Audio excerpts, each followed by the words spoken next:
all hear me? How you all doing today? Good to be back and streaming. And it's not too warm today, which is quite nice. So I'm not, completely melting. Although I know it's like still hot in some places in the world. So hopefully you have good aircon if you're somewhere really, really warm. So how are you all doing today? We've got a nice TryHackme box lined up, so that should be fun. And let me just catch up with the chat and see how we're doing. What's up, Zen? First message. Good job. How are you doing today? Good to see you. What's up, John? I'm scrolling down. Kashan, yeah, you're first on LinkedIn, but I think the stream goes live to YouTube a little bit quicker than LinkedIn. So usually the YouTube viewers get the first message, but props for first LinkedIn message. All right, let me scroll down a little bit. How are you all doing today? I can, of course, as soon as I hit the live button, I start hearing my cat howling in the background because, why not go wild when I have meetings or live streams to do? What's up, Hamza? Good to see you. What's up, Philip? What's up, Mary Ellen? Good to see you all. All right, so I don't know if I have any announcements today. We do have some live training coming up, so if you want to check that out, then head over to the website and sign up. I'm teaching also a live web class on Monday as well. And what we've been doing is we've been going every Friday for like PNPT prep, but you can also just do like an individual day if you want to. So if you want to come along to the live web class on Monday, you can check that out as well. So that should be fun. I'm not sure how many spaces are left. I know a bunch or most have probably been filled already because they usually do fill up, but it's worth checking out, I think, if you enjoy like my style of teaching. So there you go. But yeah, Heath's been doing the last few weeks and they're all finished up. So it's me to wrap up the class. Basically, my job is after 3 weeks of like network hacking and Active Directory and stuff like that, I come in and I'm like, hey, web app pen testing is also cool. And I basically try and convince people to give up on network pen testing and to join the cult that is application security and AppSec and bug bounty and this whole field that, I don't know, it's the best one. So there we go. I'm allowed to say that, I'm sure. All right, let's see if we've got any questions, and then otherwise we'll jump straight into the box. You're gonna hate me. I know I'm British, but yeah, I don't even know the rules of cricket. Like, I think I played it in school, and I can hit a ball sometimes. I know like, you step forward and hit it, but I don't know. I know that there's a thing called the Ashes, and that's. I couldn't name a single cricketer. So sorry about that. You can ask me Formula One questions, which, spoiler alerts, if you haven't been watching the news, goodbye Christian Horner, and probably Max is joining Mercedes next year. So that will be pretty cool to see. Although who is going to drive that Red Bull? Because Max is the only one who can drive it. So maybe Nico. We'll see. It was a good race over the weekend once the safety car was in. So you're trying to go for the PWP? Yeah, good luck. Yeah, it's a fun exam, and as with all of our exams, everything you need is in the coursework, and then it's kind of there to help you, really establish your methodology. Make sure you've got plenty of time to do everything. There's nothing in there that's like designed to catch you out. It's just like follow the steps and then you're all good. Be methodical, I think, is the biggest thing for our exams. That's the way to go. Oh, this is an interesting question. Okay, so is mobile application bug bounty good, or do we need web application? So to be honest, most mobile apps are web applications. The architecture will be slightly different, and usually they're just calling out to APIs. And there are a few quirks of like mobile applications and how they store data locally and stuff. and some persistence. But to be honest, most of your web app pen testing skills applies to mobile. There are a few extra things that you need to be able to do when it comes to mobile pen testing.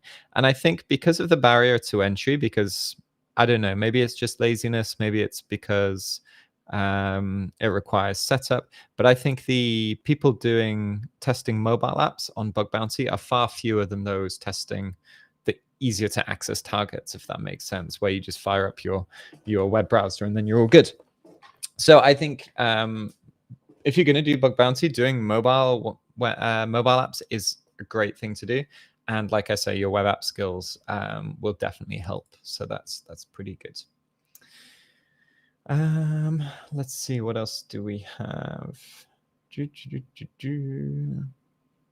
Oh, this is an interesting one. So what bugs are you more interested in, since you know most of the bugs are already been found? What do I prefer? What do you mean, like in terms of if I'm doing bug bounty, or like from a research perspective? So for me, especially when I'm testing a target, there's a few things that I really look for. It's like authentication and broken access control, logic issues. I like looking at race conditions. I always test for prototype pollution, but I don't find it that often, to be honest. So those are the kinds of bugs that I tend to go for. To be honest, like if I'm doing bug bounty, I don't even bother with things like cross-site scripting. Even if I did, like I'm sure I could find it in many places, but it's kind of boring. And I'm not doing bug bounty full time. If I was doing it full time, I'd probably have a much more solid methodology. So, you know, it's yeah, all good.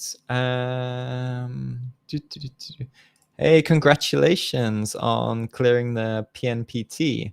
Yeah, so on LinkedIn, yeah, I usually get a few notifications every day of people passing, so it's great to see. So that's really awesome. If you have any advice for people in the chat, then, you know, that's always good. No spoilers, but advice. People appreciate that. But yeah, congrats. That's really cool. Let's see, what else have we got? Is it good to get work in the UK? So is it good to work in the UK? Is that what you mean? It's not bad. It's pretty nice. I mean, I'm working for an American company at the moment, even though I live in the UK. It's not a bad place to live. It's pretty nice. Overall, the UK is all right, I would say. Yeah, there are probably better places to live, but there are probably a lot more worse places to live, if that makes sense. It's definitely like somewhere up there in, like, you know, I don't know, in a good place to be.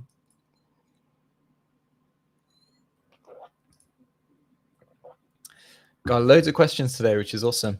For TCM certs, is it better to fit in the sample report document, or is it possible to try a custom one? It's totally up to you, your choice. As long as the report is clear and concise and like well written, then it's totally your choice. I would say using the sample one is going to save you some time. So there's that. But if you want to prepare your own one beforehand, like prepare your own template, then use that if that's what you want to do. That's all good.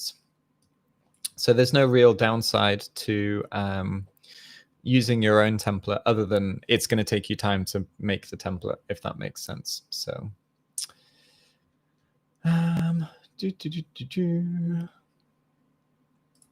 if you're interested in like APTs and stuff like that, have a look at the MITRE framework. And like when you say advanced topics, most APTs are not using like advanced hacking. Like if you look at a lot of reports, and my experiences in the past when I've been working for much larger companies and had to deal with things like APTs, honestly, like it's just the same old stuff. They just tend to be more persistent and have different goals. But I would say, you know, have a look at MITRE, have a look at what TTPs there are, build a lab, start testing stuff is the trick. And something that is also interesting, so I was looking at a write-up, I did a video on this on Node.js malware, and one of them was attributed to Lazarus Group, and everyone's like, "Ah, Lazarus is so so advanced, so sophisticated," but actually the entry point, which was the malware in the npm module, was honestly, it was garbage. Like, it was really bad. And then there was Aikido Security got a video of them like debugging and testing, and they forgot really basic stuff like includes and things like this. And but what I suspect has happened is that they have some malware that they use, like they've got a I can't remember what they're called now, but it's like where you have a web page and you land there and it does some detection, then it forwards you to the right place, and it's like a package of loads of things. And basically, what I suspect is like the people who are going out and trying to get people to land on the page are probably not the actual APTs. They're probably like some subgroup or you know, whatever it happens to be. So I don't know. It's very interesting to see like different reports, and attribution is very, very difficult. And when you see things that are really, really like I've seen a 10-year-old write better code than some stuff, and then you see really sophisticated stuff, and they're both attributed to the same group. It's like, are you serious, really? So I don't know. It's a bit of a wild world, and there's probably few people who like really know in depth what's going on. So interesting question though.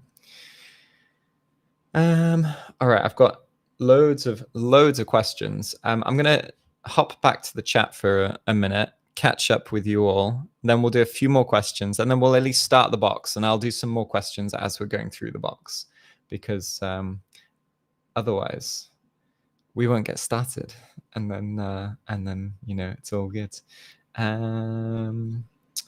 All right, let me scroll down.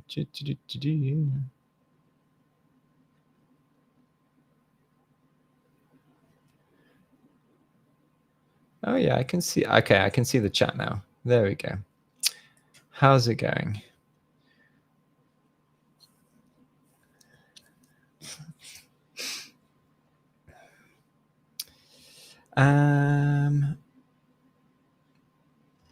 Oh, interesting. Got some interesting questions about the Hack the Box pen testing pass.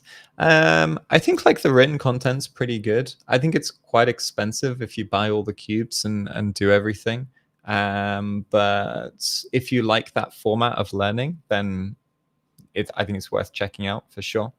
So you're all good. All right, I've caught up with the chat, and it's mostly it's mostly questions, and then we've got our community keeping everybody in line, stopping the spam. So it's all good. So I swapped back to some questions. So we're all good. How do you make a methodology for hunting bugs? So this is an interesting one. I think you need to start and look at what kind of things do you want to find? What are you good at? What are your strengths and weaknesses? Do you want to go deeper into applications and really try and find stuff in a smaller scope?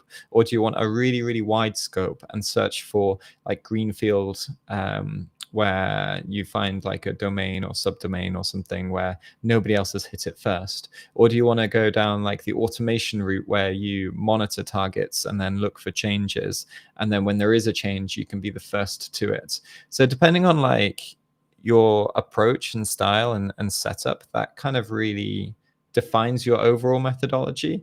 And then once you've got that down, you can then decide, you know, how to tweak it, what kind of things you're looking for, and things like this. So I think that's the best way to go. Yeah, Cloudflare is super annoying. Although if you do the Shubs bypass, where you just send payloads that are like really big, that just have loads of data at the end, then you can bypass quite easily. And I use AWS boxes, and then I just like get a new IP every time Cloudflare starts blocking me or gets upset with me. But generally, I just try and avoid it altogether.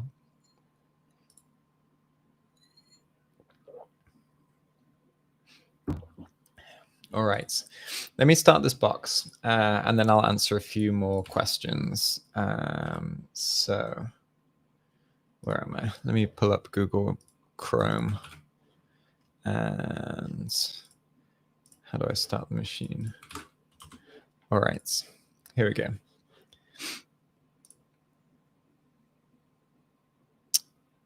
Does that work? This is the box we're doing. We're going to do Archangel. And it's spinning up at the moment. So let me check to see whether I have...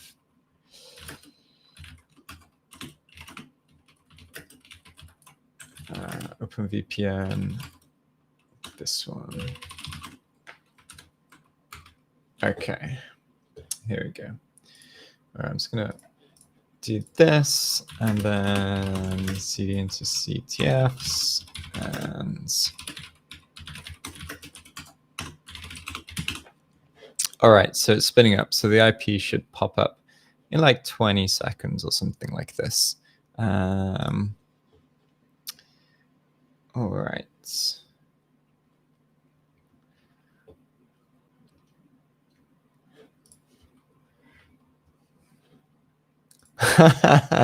What is this? I look like an AI generated model. Yes, I am. I'm like an avatar now instead of a thing. I think it's probably just the filter on the camera because I'm using this OBSBot camera and it has a bunch of filters on it. So it's probably that. I haven't actually like changed anything from the defaults, but maybe that's it. Who knows? Let me ping this box and see whether we can get to it. All right, we're good. Okay, so let's scan this box. Let me put myself to the bottom, I think, and then we're good. So it's going to output normal scan.initial and let this run. So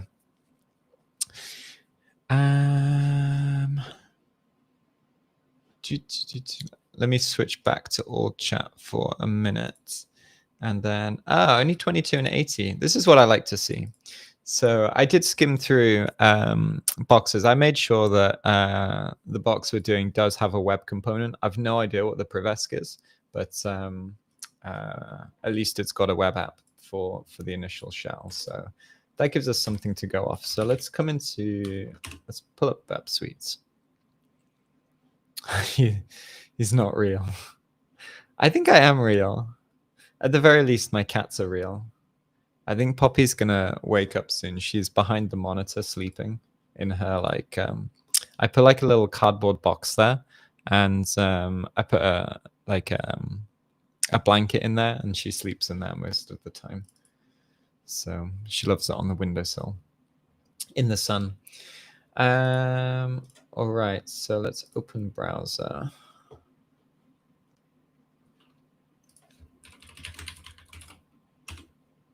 Yeah, good question about the GRC. This one. So we don't have like a replacement currently in the roadmap. So definitely nothing this year. We might have something coming next year. But like I say, we don't have it in the where am I? There I go. We don't have it currently because we don't have a full-time GRC person working at TCM. But that doesn't mean that we might not. We might have something next year, for example. Which is a shame. It's a shame it's disappearing. It is a good course for sure. All right, so we've got this 1010 70 203 and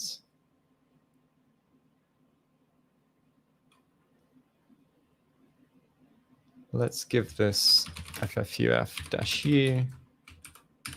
Let's give this a quick fuzz and then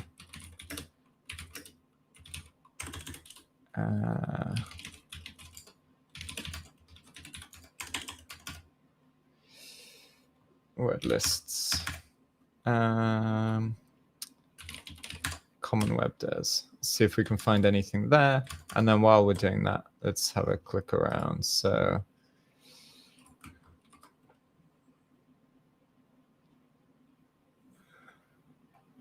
OS templates.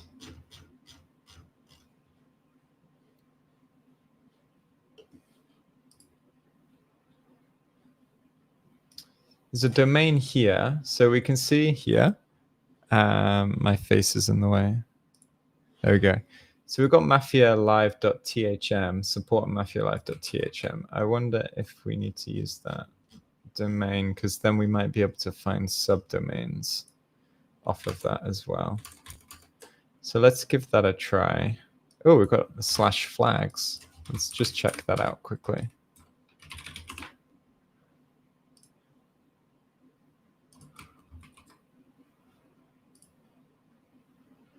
We just get forwarded to Rickroll. Okay. Oh dear. Fair enough. So let's sudo micro etc hosts, and we'll come into here, and then we'll pop this in here. And let me just grab the IP address of the box like this. Save, quit. For those that don't know, so micro, if you like micro test, it's just like a nice text editor that you can use. And it has like syntax highlighting if you have like a PHP file or something. And then you can use like control Q to quit and stuff like that. So you can install this with sudo apt install micro, and then you're good to go. So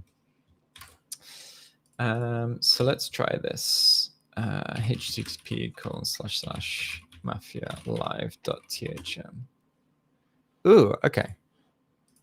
We got a flag at least. I wonder if this is like a troll flag, because we just got like rickrolled a second ago. Let's see if this actually works. So, find a different host name. Okay. Mafialive.thm. That must be the, yeah, that's the answer. And then we've got flag 1. Okay, cool. All right, I suppose we refuzz this here, and we can just do the same thing. I really need to fix my like the chat and stuff, so my camera's not in the way, because I have to keep like switching to move my face out of the way of stuff. So instead of fuzzing the IP address, we can do mafialive.thm, and we'll give that a second to run. And while that's running, I'll answer some more questions. So, all right. Oh, how many people currently have PWP? You know, I don't know. Quite a few, but I don't know the exact numbers. I'd have to ask Keith. He can fetch the stats. I'll be interested to know as well. I know obviously PMPT is like our flagship set, so, and it's been around for a lot longer. But yeah, I need to check. So maybe if you go on Credly, it might tell you how many people have registered it. I'm not sure. So what customizations do I use for Linux? Not many. Like I have like my own color theme, but I mostly use Ubuntu these days. Like I sometimes use Debian as well, because I don't know, I just feel more comfortable with Debian because I've been using it the longest. And so the power of nostalgia means that I use Debian quite a lot. But honestly, Ubuntu is definitely by far the most stable and easiest. And when you're doing web stuff, you don't need a lot of tools. So honestly, like the dedicated pen testing distros are a little bit overkill for this. But yeah, I have a few like custom commands and things. And if you like Z Shell, you can customize that quite nicely. I did use i3 for a while, like the tile manager, but honestly, after a while, it's like, it's not worth the maintenance for sure. All right, so here, what have we got? We've got index.html robots, not very much. So this looks like index.html to me because it's going to serve up, that's Apache default configuration. It's going to serve that up. Robots.txt. Ooh, hello, Burp Suite. We've got test.php. Let's try this in robots. Okay, so we've got a test page not to be deployed. Okay. Let's also, is it -x? No.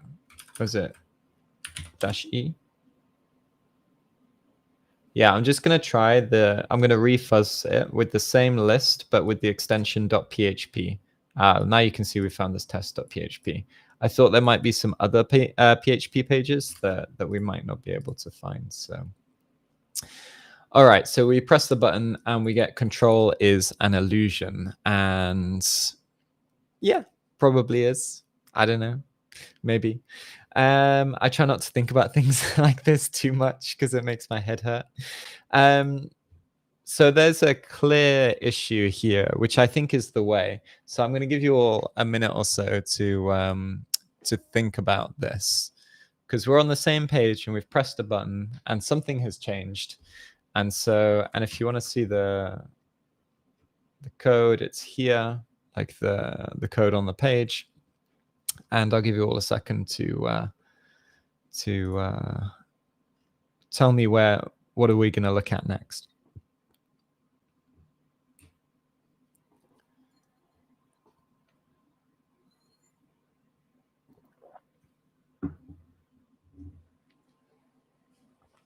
Let's see. And while we do that, I'll answer a couple more questions. Oh, how many monitors do I use? So I have 3. My desk is a right mess at the moment, so I'm not going to pick up my camera and like move it around because you'll see how tragically it's laid out at the moment. But I have like an ultra wide in the middle, and then I have another one to the left, and then I have a horizontal one to the right. So yeah, 3 monitors is the best. I would say if I could live with 2 as well, no problem, but I would keep my vertical one on the side. So I'd have one main one and then a vertical one. Yeah, it's definitely worthwhile. All right. What do I think about Kaido? I think Kaido is good. I pay for the license for it, and I use it every so often. I don't use it so much when I'm streaming. Maybe I should. If you guys want to see more Kaido, I'm happy to switch out Burp Suite and use Kaido for a while. But I think just for live streaming, more people use Burp Suite, so it's like it's a little easier to follow for them. But I'm happy to use either. Kaido is a great tool. I really like the workflows and the fact it has a JavaScript engine.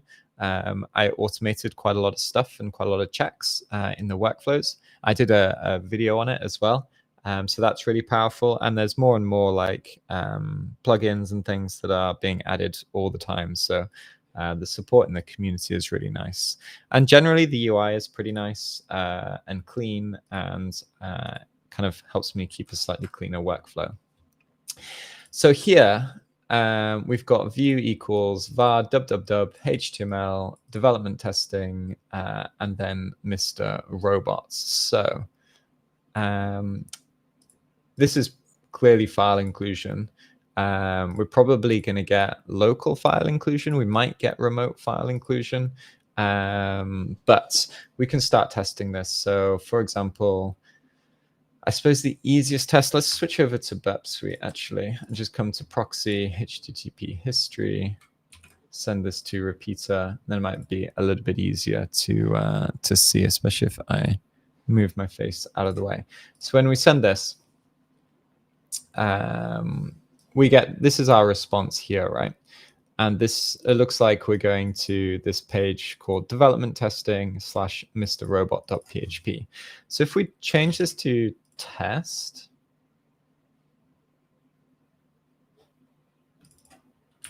do we get the testing page? We get sorry that's not allowed if we go out of development testing. Maybe we can go .. test like this. Yeah, we just get blank on here. So what if we do etc pastawd? Sorry, that's not allowed.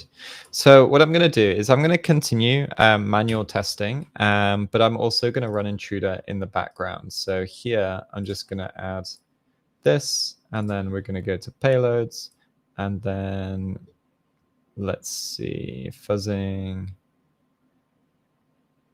path traversal, and then it's got a base, so maybe we can set the base. So if we add select rule, Actually, let's have a look, see. Not all of them have the base keyword in it, so let's just see what intruder finds and see whether it finds anything interesting.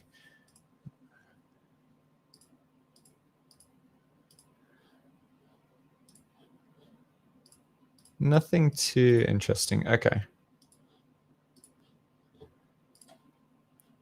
What if we do, so we've got Mr. Robot.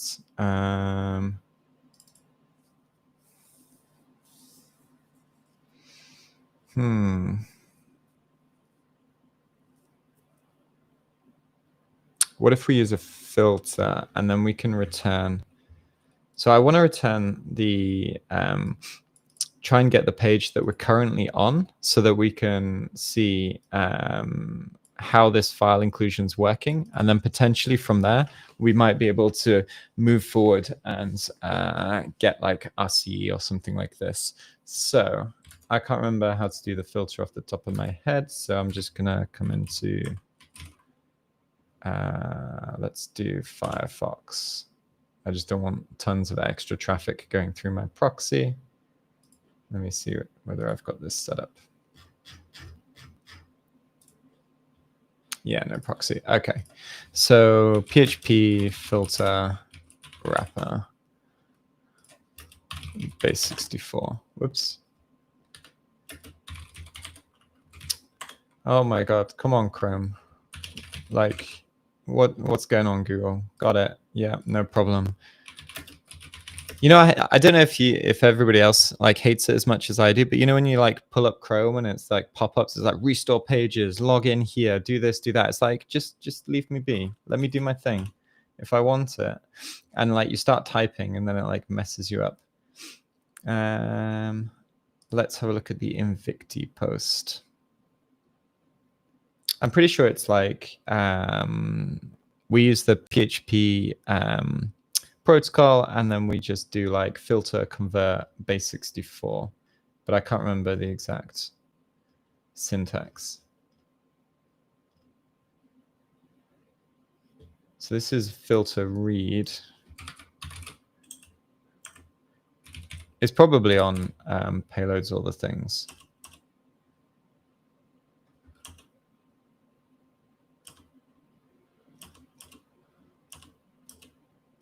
This is not what I wanted.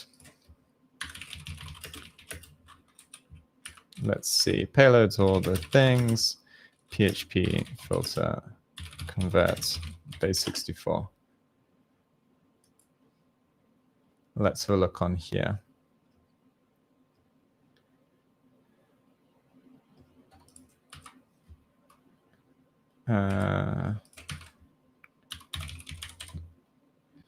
This is what I wanted. Okay. Yeah, this is what I wanted. So we can just grab this.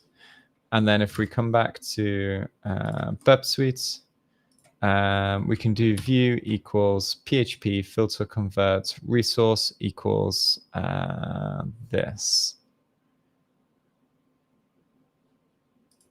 Let's see. And then we get this base 64 string, and this should say control is an illusion. So let's try this. And then we know that that's worked. So decode as base 64. Yeah. Okay, so this file says control is an illusion. So just PHP echo this. So now we can start. Let's see if we can get this test page. Yes, this is what we wanted. Okay. And this is the page that we're currently on. So if we can get the source code of this page, we can understand how this vulnerability works, which is going to be super helpful. And then I'm just going to copy this, come into the terminal, micro, test.php, paste, and then we can see it here. So this is quite nice. This is quite useful. Oh, and there's a flag right there as well. Nice. Okay, so let me grab this and submit that. That's some nice progress. How do I submit this? Submits. All right. All right, while we have a look at this, a few people probably want to have a read of this and understand what's going on. Let me answer some questions and see how we how we're doing.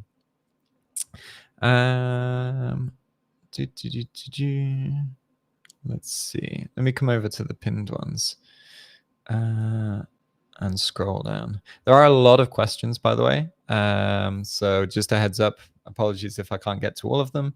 I do my best to try.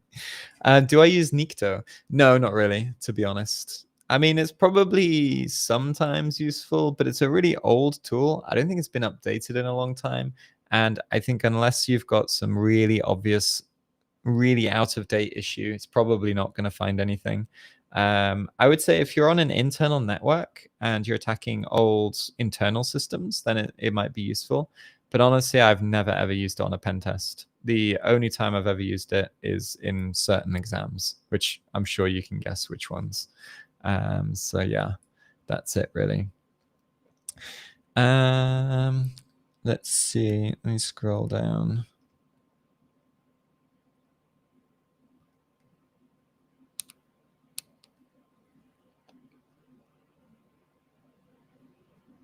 There's a lot of bug bounty questions today, which is cool. What's up, Knife? Just wanted to say, finished the 2 courses, PEH and PWH. Nice one. That's great.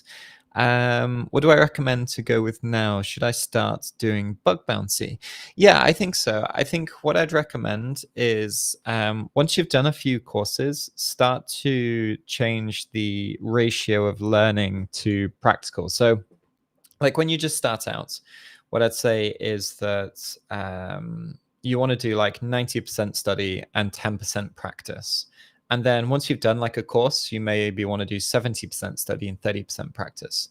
Now you've done like 2 courses, you probably want to be doing like 30% study. So find something that you're weak at or something you want to improve at, or try and learn new vulnerabilities, work through port swigger labs. But then 70% of your time wants to be actually doing bug bounty, for example. So as you get skills and as you've gone through a bunch of courses already, I would say do more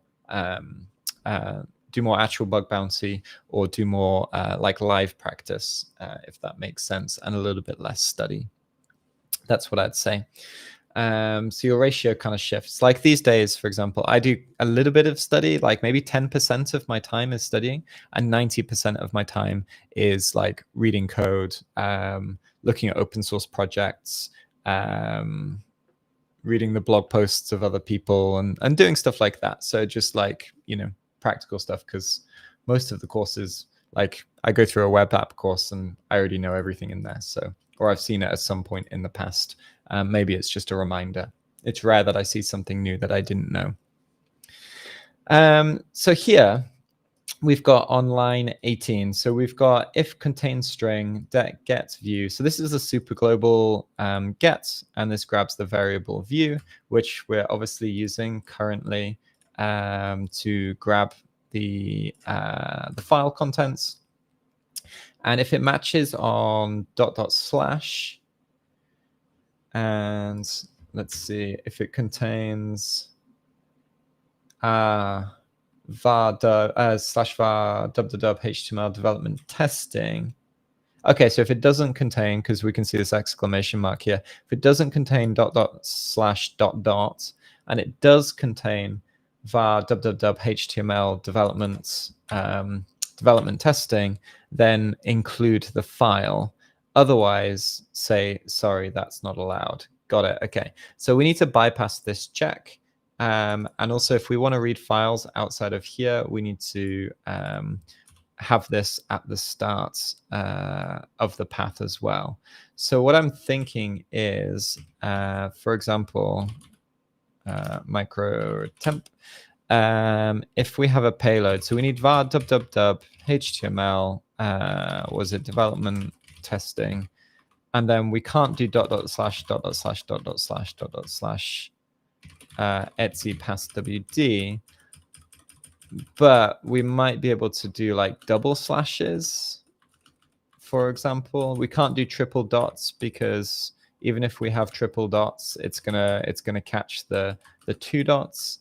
And it doesn't look like it's recursively stripping either. So if this doesn't work, we can look at a payload where, oh no, it doesn't strip it out at all. It just it just checks for it and then throws an error if it's in there. So we can't even do the thing where we put a payload inside a payload and then it like the middle one gets taken out and the two sides come together. Let's try this first and see how we get on. We might have to do some Googling to see some other bypasses. So how many we're going? 1, 2, 3, 4.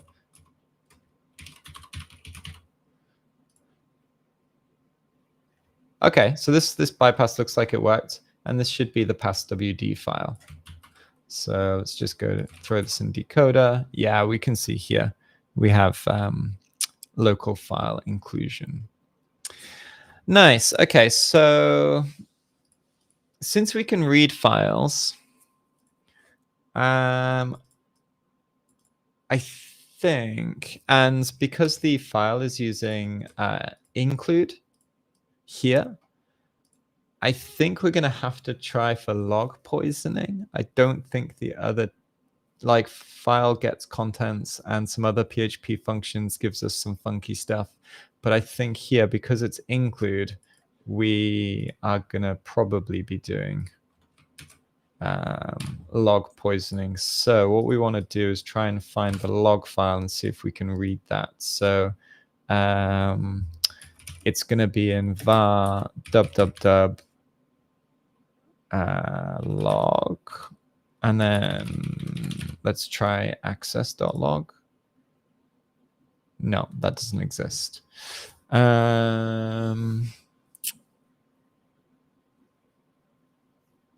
Let's try just access. Let's try error.log. No, we're going to have to Google.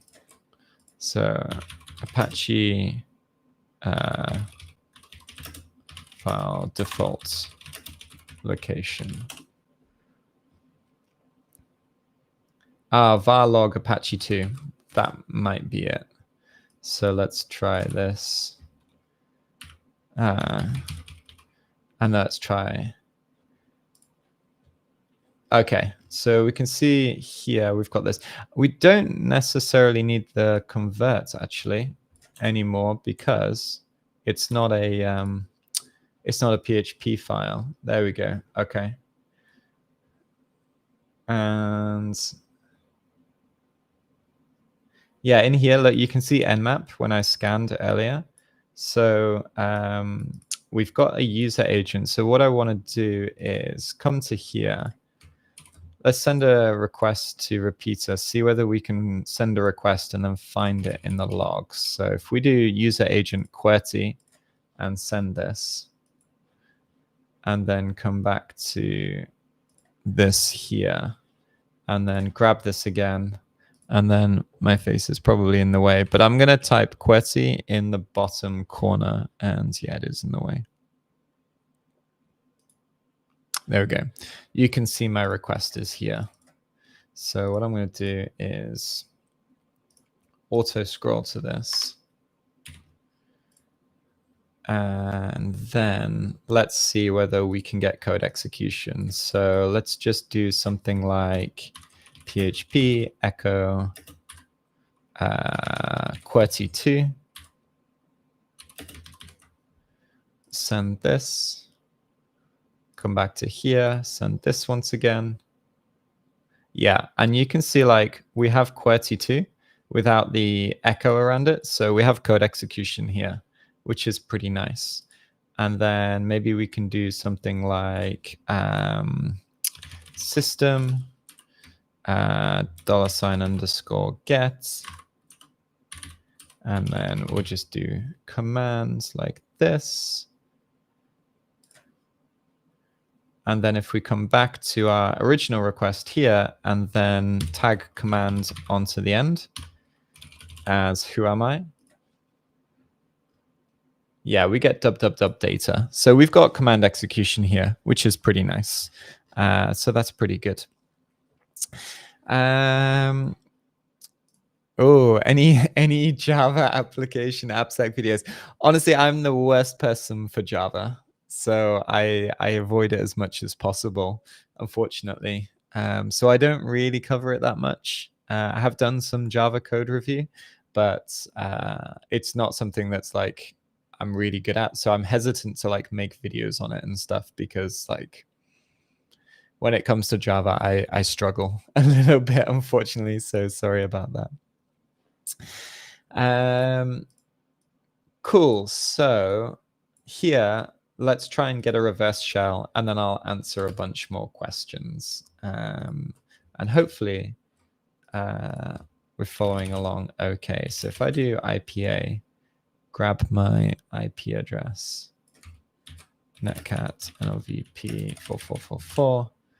And then if we come to, let's go back to payloads, all the things. And where's reverse shells?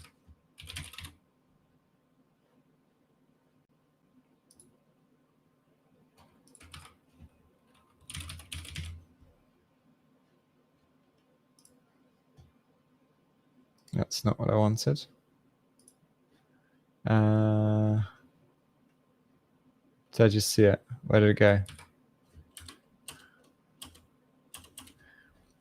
Oh my god. Okay, so let's do payloads, all the things, reverse shell, cheat sheet. This is probably what I wanted. Okay, yeah, this is it. So let's try. We could try PHP. I mean, we're inside of system, so it's gonna try. We know PHP is on the system, but then it's gonna try and use bash to run PHP to then run bash inside of that. So it's kind of like Inception, but let's give this one a try. Let's try these ones first. Otherwise, we'll try the netcat ones. They tend to be pretty good. So I'm just going to paste it in here and then grab my IP address. Whoops. Update this 4444 and then Control U to URL encode and then just send. And then that came back instantly. So that didn't work, unfortunately. So let's try this one. It's probably going to take a few minutes to get the right. If it doesn't work entirely, we can always like create a reverse shell, attempt to upload it, and then catch it. That's probably the most reliable way. But if we can, it's always fun to get it through the through here. Control U, send. Nope. If it comes back straight away, it's basically a no-go because it's not connecting out and just responds with broken. Whoops. Where's my terminal? There we go. IP. Come back here. Test this. 4444. Nope. Let's try netcats quickly.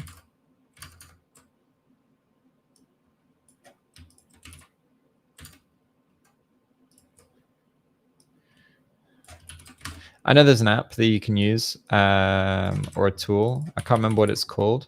Somebody in the chat will know, where you just put in an IP address and it generates all the payloads for you, so you can easily copy and paste. That didn't work either. Let's try the BusyBox. Tends to be pretty good. If this one doesn't work, we'll just look at loading up a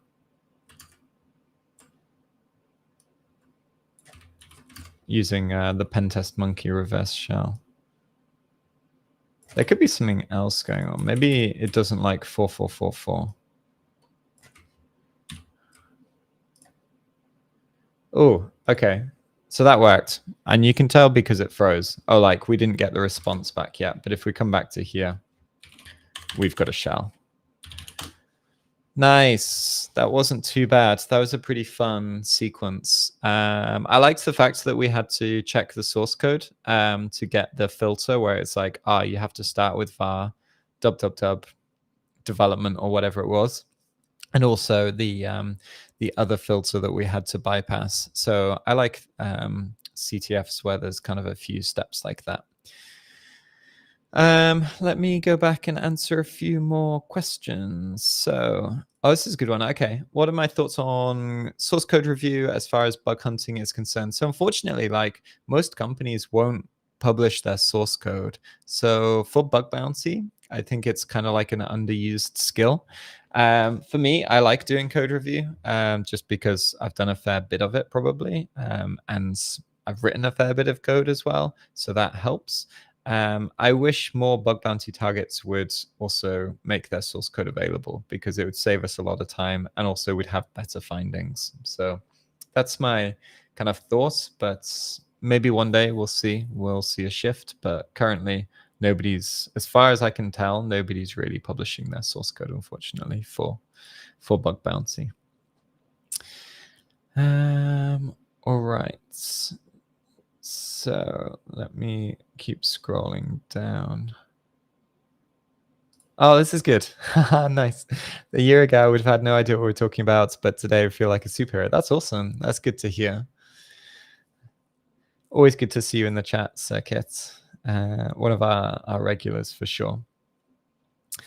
What Linux distro do I use? Is it a Windows managers like i3 or full GUI GNOME KDA? So I usually, I have two basically. I have a Debian machine, which I use for like if I'm doing like pen testing or if I'm doing code review or if I'm working on projects and things like that.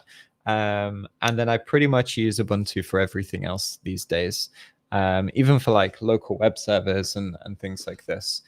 Just because Ubuntu is so stable and it saves me a lot of time. I used to use i3.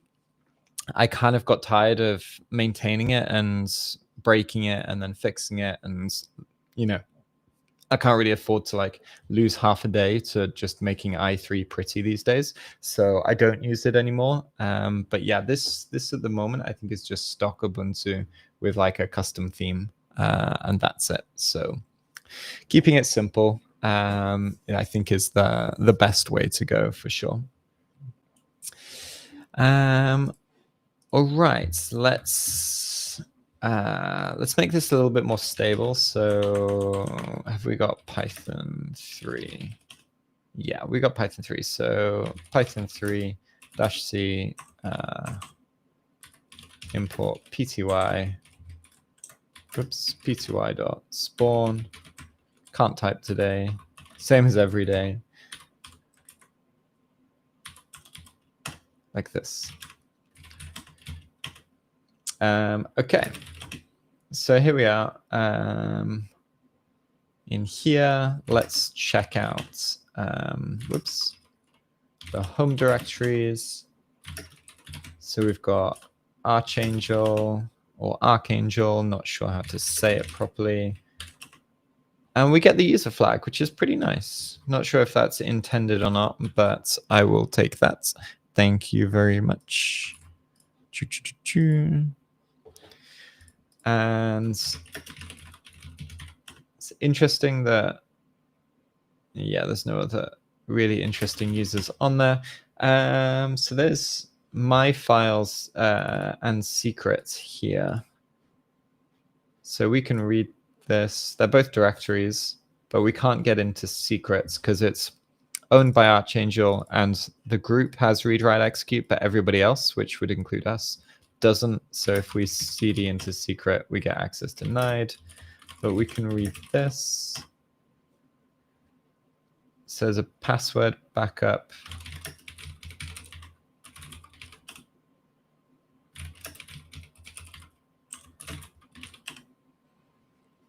Okay, so this is like probably the Rickroll we saw from earlier. Oh dear. What else do we have?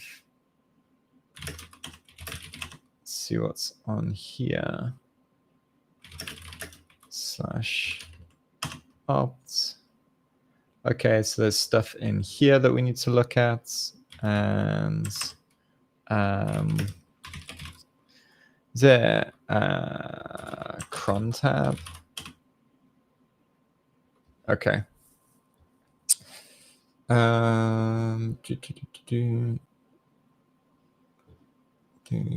Okay. So this /opt/hello world.sh is being run every minute by the looks of it. So let's see. Whoops. Let's cdm to opt. Let's see what's going on here. Okay, so we can write to this file, and it's being run by Archangel. So this is our privesc to the user, I think, by the looks of it. So let's see what's in here. And it just echoes hello world to backup files. Hello world. Okay. So if we echo something like, let's do the same as we did before. So the same reverse shell, because we know that it works. Oh, no, I need to set the IP. Broken my shell. Hold on. Hold up. Let's send that again. It's the problem with having a janky shell. Imports pty pty.spawn/bin bash. Okay. So what I'm going to do is I'm going to grab the same shell as what we did before. Come into, let's just come into micro shell, paste this.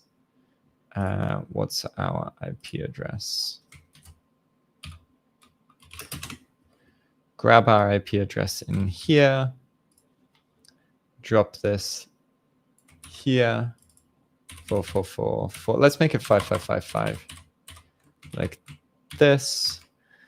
And then let's come back to our shell here. And then what we want to do is let's cd into opt, echo this to, and let's just append, because I don't want to have to put the shebang back in because I'm lazy. Hello world.sh, like this. And then if we cat hello world.sh, and then what we actually need is a listener open, and fingers crossed we'll get a shell through. It looks right to me. Let's see. Do I recommend tmux? If it looks interesting to you, then I think yes. I don't think there's like a definite like it's good or it's not good. I used it for a while. I didn't like having to like reactivate it just to scroll up and things like that. So I've found it as more of a nuisance over time than it saved me time.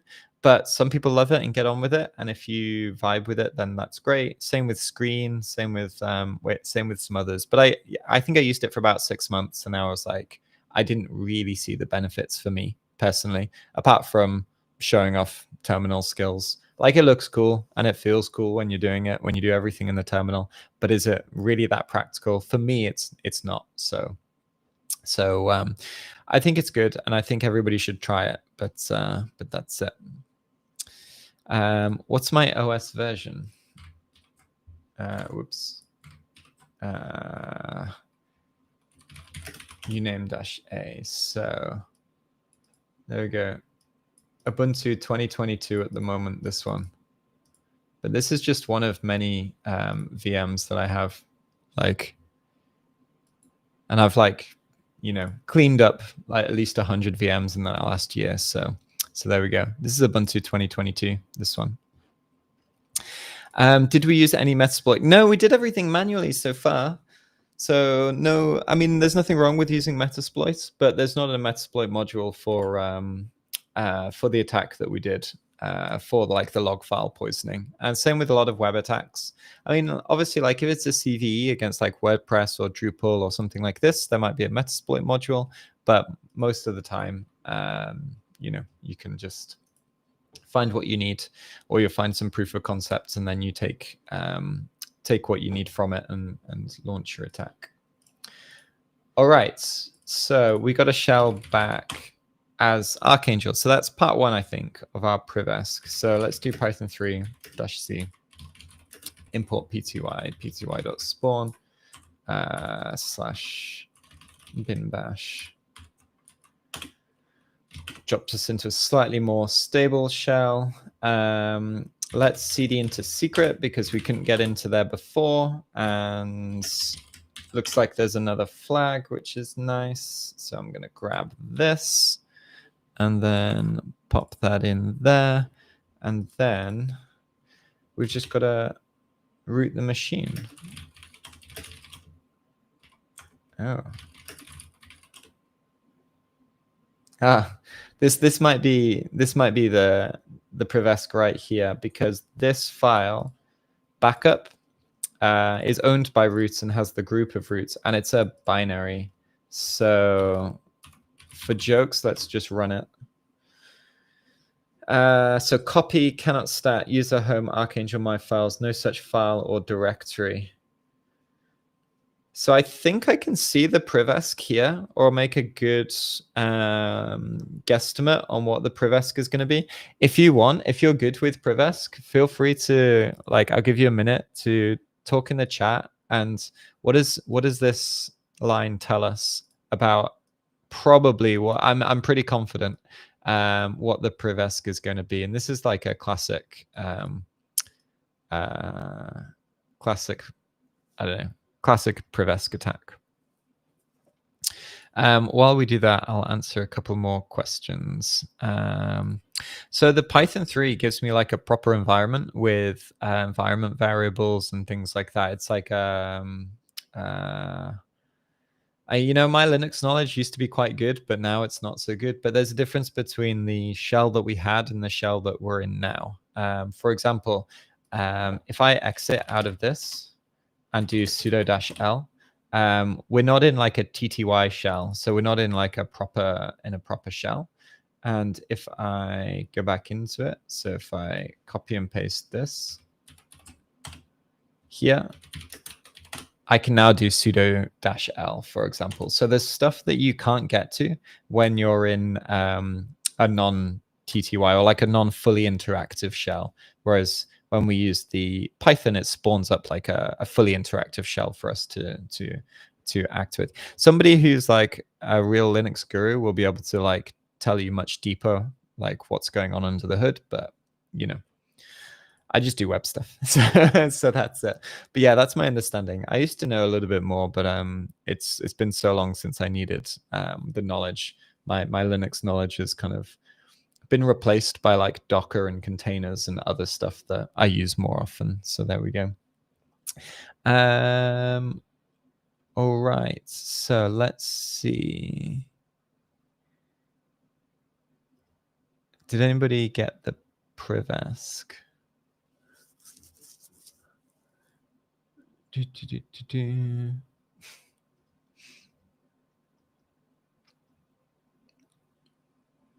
Yeah, this is on the right tracks. We'll have another step though. We can't just create the same file name, but this is definitely like the right track. Create the file in the directory. Almost. You're also on the right track.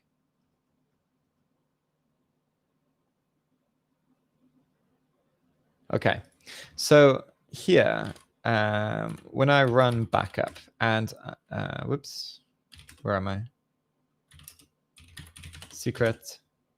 Yeah, when I run backup, it says copy. So it's trying to use the copy binary. And I reckon if we do strings on backup, we can probably find the line where copy is being used. There it is. So here we have copy home user Archangel my files to opt backup files. So this is not a full path. And so what it's going to do is, if we check our environment variables, it's first going to check for copy in user local sbin. Then it's going to check for it in user local bin. Then it's going to check for copy in sbin and then bin. So the problem is in the binary, we're not saying, hey, user local sbin copy like this. It's just saying copy. And then the file system is trying to find it. So we can make a malicious file called copy, make that executable, and then we can add a custom path at the start here. So it checks our directory where our malicious copy is first, and then runs that instead of running the copy that's found in one of these other locations. So this is the privesc here. So if we just echo something like, let's say chmod, add the suid bit to bin bash. I wouldn't do this on a prod system, by the way. It's a little dangerous. And we have our copy binary here. We need to make it executable. So we'll just do chmod plus x copy. And then we need to update our path. So to do this, how do we do this? We do export path equals, and then we can do /temp, and then append our previous path because we don't want to break everything else in our current shell. And now when we look at our path, you can see the difference. Oh no, it didn't work. Export path equals. Why didn't that work? Maybe we need export path like this.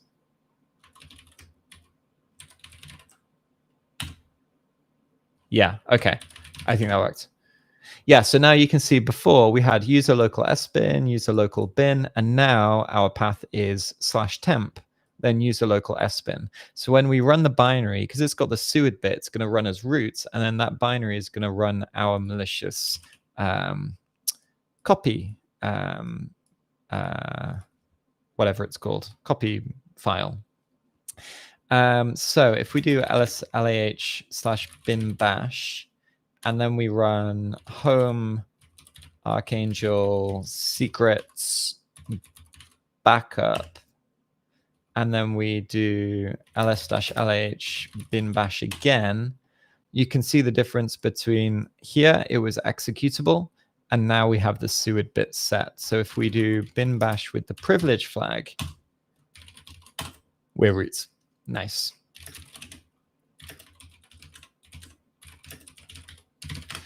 And we get the flag. Nice, nice, nice. I really like privilege escalation stuff like this, where it's just like it's more of like a logic issue than anything else. So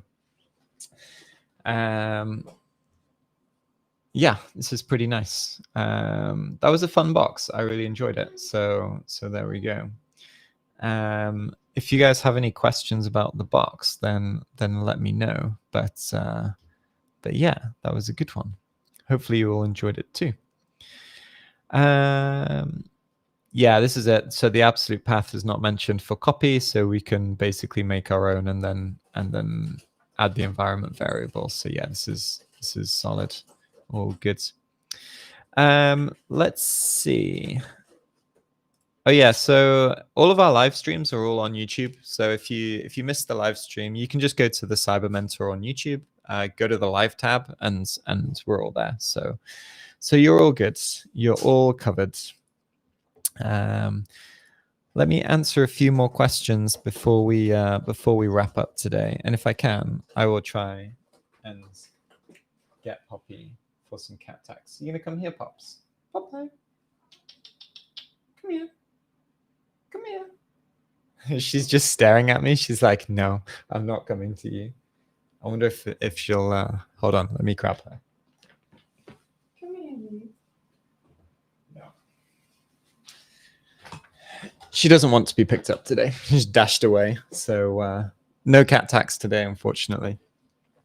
Let me answer a few more questions before we wrap up then.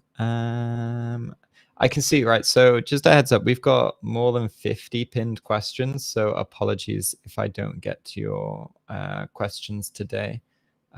There's still so many to get to. And I've answered loads already as well. So what tools recommended for web app pen testing? Yeah, I think so. For me, like Firefox and Chrome are pretty useful. They come with different developer tools.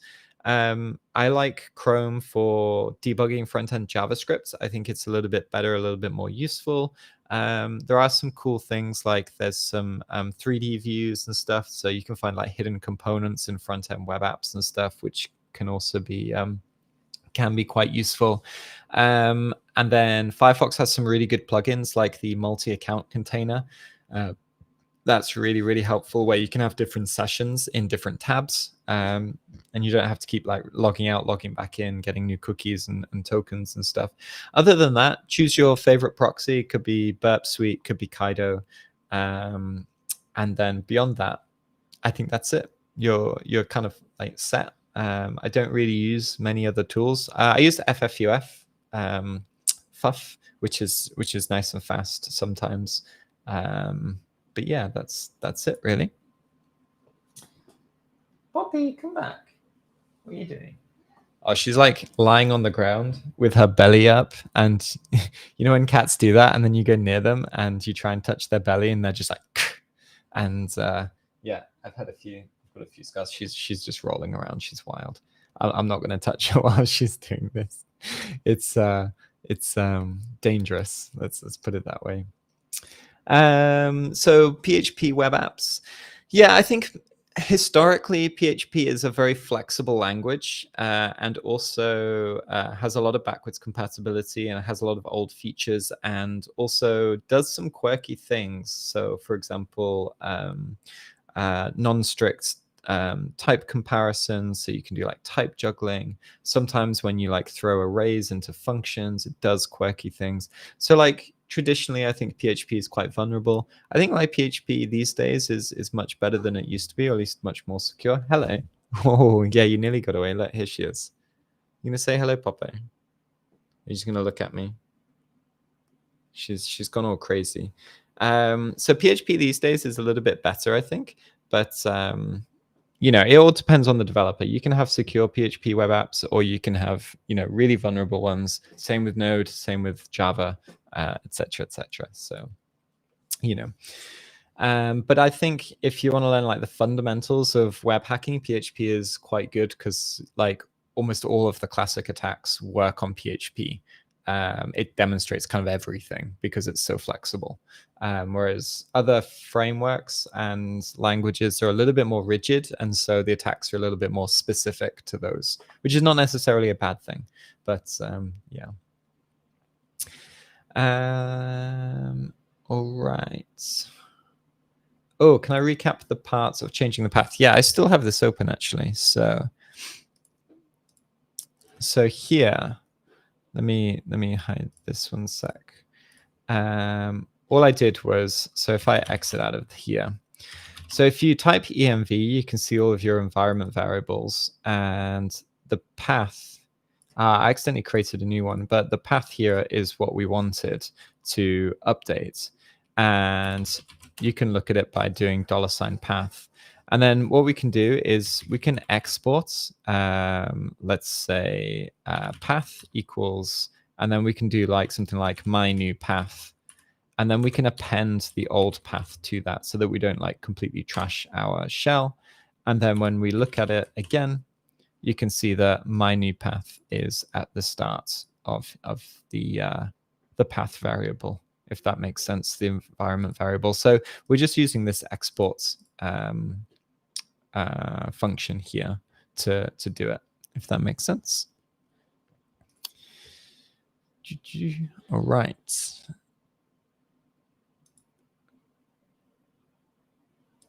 There we go.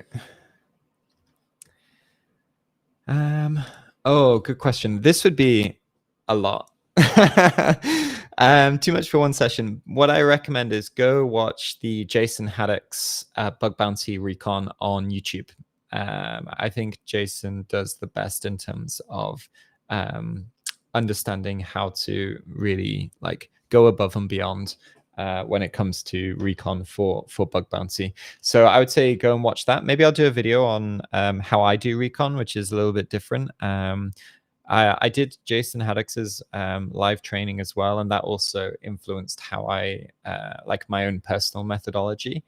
So there's a few like key takeaways from his training that I now use as well. But I would say, yeah, go and check him out, and then like that's the best thing you can do for sure. because my methodology is kind of like based around things that I like doing, if that makes sense. All right, one more question.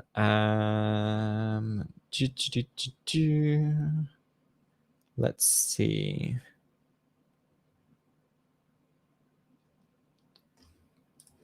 Oh, Ayush. Okay. Hi, Alex. Hope you're doing well. Yeah, I'm all good. Thank you. I've started the practical web hacking course. Nice. And you're a complete beginner in the domain. Just wanting to ask if I should take the practical ethical hacker after that. So I would say if you're interested in pen testing and network pen testing, yeah, 100% you should go for it. If you're only interested in web and bug bounty and AppSec, then maybe you don't need to go and do that.